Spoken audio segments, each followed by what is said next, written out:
اتنا میسو negative reaction as if کہ hell has broken loose market کے اندر. جیسے ہی شہباز شریف صاحب کے جملے ختم ہوئے اور مارکیٹ ایسا لگا کہ اور لٹرلی کریش کر گئی. دیکھیں ایسا ہے کہ بینکس کے بارے میں تو کچھ حد تک یہ پہلے سے ہی بجٹ میں بھی آ رہا تھا کہ جو ہے وہ پاورٹی ایلیویشن والا ٹیکس لگ رہا ہے ان کے اوپر, لیکن جو یہ 10% والا باقی سب سیکٹرز پہ جو اناؤنس ہوا, ظاہر ہے یہ ان ایکسپیکٹڈ تھا مارکیٹ کے لیے. اب اگر میرے پاس کوئی شیئر ہے جس کی ارننگ اگر 35 روپے آنی ہے سال کی, اور آج مجھے پتہ چلا کہ اب 35 نہیں آئے گی 32 آئے گی, تو ظاہر ہے میں ری اسیس کروں گا کہ میں نے یہ شیئر رکھنا بھی ہے یا نہیں. تو اس حساب سے ریئیکشن مارکیٹ میں آیا. لیکن اگر آپ اس کو یوں سوچیں کہ اب یہ مارکیٹ نے میرا خیال ہے ریئیکٹ تو کیا ہے, لیکن اگر آپ اس کو یوں سوچیں کہ ہمارے پاس آپشن یہ ہے کہ IMF پروگرام لیں یا نہ لیں, تو ظاہر ہے یہ تو کوئی آپشن نہیں, IMF پروگرام میں تو جانا ہی ہے کیونکہ $41 بلین کی ایکسٹرنل فائنینسنگ ریکوائرمنٹ اگلے سال کی. تو اس وقت ہمارے پاس کیا آپشن ہوتا؟ تو گورنمنٹ کے پاس یہ آپشن ہوتا کہ یا تو آپ گارنٹیڈ ریونیو کی سورس کوئی نئی نکالیں, کیونکہ IMF کا مقصد ہے کہ فسکل کنسولیڈیشن ہو تاکہ جو ہے وہ ڈیمانڈ ماڈریٹ ہو, آپ کی امپورٹس کنٹرول ہو. اس کے لیے کیا ہو سکتا تھا؟ یا تو گورنمنٹ انڈائریکٹ ٹیکس لگا دیتی, GST بڑھا دیتی. دوسرا یہ کہ گارنٹیڈ سورس اور کیا ہو سکتی, پرسنل انکم ٹیکس ملٹیپلائی کر دیتی. تیسرا یہ کہ کارپوریٹ کے اوپر کوئی نہ کوئی ٹیکس لگا دیتی. اگر تو گورنمنٹ کا انٹینشن یہ ہے, مگر اس کی وہ لگا دیا, مگر اس کی کاسٹ بھی ہے نا, آپ کی گروتھ کنسٹرینڈ ہوں گی, آپ کی یعنی کہ آبویسلی آپ کی امپلائمنٹ سے جنریٹ نہیں ہوں گی, کوئی ایکسپینشن نہیں ہوگا, لوگ پریشان ہوں گے. اور جب ظاہر ہے کہ ویلتھ کریشن کو آپ بری طرح سے ایک کرائم سا بنا دیں گے, ان کے ہر قدم پہ ان کو ٹیکس کریں گے, اور آپ سوئٹزرلینڈ سے زیادہ آپ ٹیکس اپنے عام لوگوں سے وصول کریں گے, آخر اس کا بھی تو ایک اس کا کاسٹ بینیفٹ ریشو تو دیکھیں آپ. ایبسولوٹلی. دیکھیں اسٹرکچرلی تو یہ بات آپ کی ساری باتیں ٹھیک ہے کہ ہمیں ان ٹیکس سیکٹر کو پہلے ٹیکس کرنا چاہیے, ہمیں جو ہے وہ جو لوگ ٹیکس نیٹ میں نہیں ہیں انہیں پہلے ٹیکس نیٹ میں لانا چاہیے,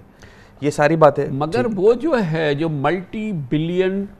روپیز پر ڈے منافع کماتا ہے ایگریکلچر سیکٹر, وہ تو کمپلیٹلی ان ٹیکسڈ ہے, ان کو تو ہم فردر کنسیشنز دے رہے ہیں. بالکل. اگر آپ یہ دیکھیں مینوفیکچرنگ سیکٹر ہمارا ویسے بھی 68% ٹوٹل ٹیکسیشن کا کنٹریبیوشن ہے, ایگریکلچر کا 1% سے بھی کم ہے, سروسز کا بھی کم ہے. تو اس میں تو کوئی شک کی بات ہی نہیں ہے کہ مینوفیکچرنگ سیکٹر پہ اور برڈن نہیں ڈالنا چاہیے, یہ برڈن دوسری طرف ٹرانسفر کرنا چاہیے. لیکن اگر گورنمنٹ کا انٹینشن یہ ہے کہ یہ صرف 1 ایئر ہے جیسے کہ لکھا ہوا ہے, اور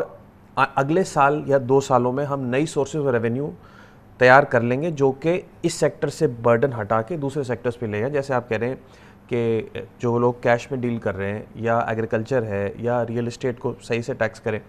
تو میرا خیال ہے یہ صحیح ہے. اس وقت میرا خیال ہے حکومت کے پاس کوئی بہت زیادہ چوائس تھی نہیں جو یہ کر سکتے. دوسرا ہے کہ انہوں نے ڈائریکٹ ورسز انڈائریکٹ میں بھی چوائس تھی کہ یا تو 2% GST بڑھا دیتے تو میرا خیال ہے اتنا ہی ریونیو آ جاتا جتنا اس سے آتا ہے, لیکن پھر وہ انڈائریکٹ تھا, انہوں نے کوشش یہ کی کہ ڈائریکٹ ہو. تو میرا خیال ہے ان حالات میں اس سے زیادہ شاید اور کچھ ان کے پاس آپشن نہیں تھا. آپ سمجھے تقریباً 15 سے 20%. یہ بتائیے کہ آفٹر آل پاکستان کا ایک عام آدمی ڈائریکٹ تو ان پہ ٹیکس نہیں لگایا, یہ والا یہ تو ان پہ لگایا گیا, کارپوریٹ پہ لگایا ہے اور ہائی ارننگ انڈیویجولز اور بزنسز پہ لگایا ہے, مگر آفٹر آل وہ اپنے پاس سے تو نہیں دے گا نا, وہ بزنس اس کو نیچے ٹرانسفر کر دے گا, وہ نیچے اتر جائے گا, اور پھر ایکچولی یہ پھر اسپریڈ آؤٹ ہو جائے گا مزید عام پاکستانی تک, اور پھر جو کہ پہلے ہی وہ اس مصیبت کے اندر پھنسا ہے اس میں مزید اضافہ ہوگا. الٹیمیٹلی تو یہ ایک عام آدمی دے گا نا یہ. ایبسولوٹلی. اور یہ کہ ایک تو عام آدمی بھی دے گا, دوسرا ہے کہ لوگ جیسے کہہ رہے ہیں کہ ٹیکس دا رچ, تو اس میں سارے رچ بھی نہیں ہیں کیونکہ مائنورٹی شیئر ہولڈر بھی بہت سارے تھے, ظاہر ہے ان کے اوپر بھی امپیکٹ تو آیا ہے. تو یہ کہ پسندیدہ اقدام تو نہیں ہے کسی بھی طرح یہ. اور دوسرا یہ کہ یہ بھی ہے کہ کچھ کمپنیاں یہ کوشش ڈیفینیٹلی کریں گی کہ کہیں نہ کہیں اس کو پاس آن تو کریں, لیکن اس کے لیے ڈیمانڈ بھی اسٹرانگ ہونا ضروری ہے. میرا خیال ہے اب جتنے سارے کنسولیڈیشن والے اقدامات ہو رہے ہیں اس میں پاس آن کرنا بھی ایک چیلنج ہوگا, کیونکہ آگے جاتے ہوئے جب ابھی فردر جب پیٹرولیم پہ بھی GST لگے گا, بجلی کی قیمت بھی بڑھے گی, ساری چیزیں بڑھیں گی, تو ڈیمانڈ ویسے بھی ماڈریٹ ہوگی. انفلیشن بھی اب ظاہر ہے 15% کے لگ بھگ اب لگی رہی ہے کہ اگلے سال کی ایوریج ہوگی, اور GDP گروتھ بھی اب لیکن یہ انفلیشن جو ہے یہ اس کی سٹیم کیسے برقرار رہے گی جب اس انداز کی کنسٹرینٹس آئیں گی گروتھ پہ, کام پہ, بزنسز پہ اور یہ وہ, تو یہ انفلیشن کو کہاں چھوڑیں گے؟ وہ تو انفلیشن تو خود سکڑنی شروع ہو جائے گی. دیکھیں نیت تو ان کی بھی یہی ہے کہ انفلیشن خود بخود ڈیمانڈ ماڈریٹ ہو کے آہستہ آہستہ جو ہے وہ کنٹرول ہو جائے, لیکن میرا خیال ہے 3 مہینے جو ہیں اگلے 3 مہینے اس میں تو انفلیشن ٹھیک ٹھاک سمجھے 19% کی رینج میں 3 مہینے تو رہے گی. اس کے بعد یہ آہستہ آہستہ ٹون ڈاؤن ہوگی, تب بھی پورے سال کا ایوریج آپ لگ بھگ سمجھے 15-16% تو ہوگی انفلیشن. تو میرا خیال ہے, لیکن یہ کہ ہمارے لیے اس وقت آپشن چونکہ 30 جون سے آگے ہم جا نہیں سکتے تھے, تو میرا خیال ہے اس وقت اور کوئی آپشن تھا نہیں. تو سب سے زیادہ آپشن یہی ہو سکتا تھا, یا تو جی ایس ٹی بڑھاتے تھے یا یہ کرتے تھے.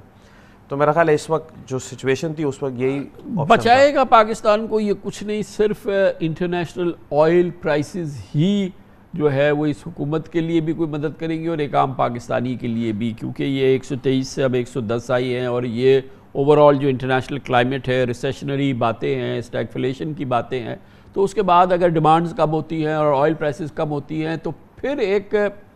قدر سکون کی صورتحال ہو جائے گی. آئی ایم ایف کا پروگرام آ جاتا ہے اور اس پہ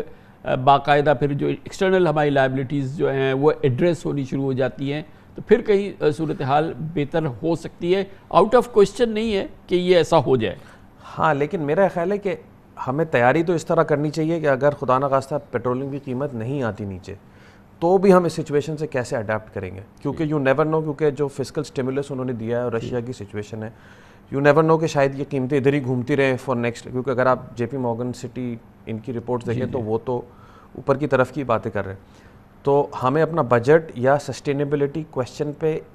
انٹرنیشنل مارکیٹس کے ومس پہ نہیں رکھنی چاہیے, رادر ہمیں فوکس یہ کرنا چاہیے کہ کس طرح انرجی کنزرویشن زیادہ سے زیادہ کریں,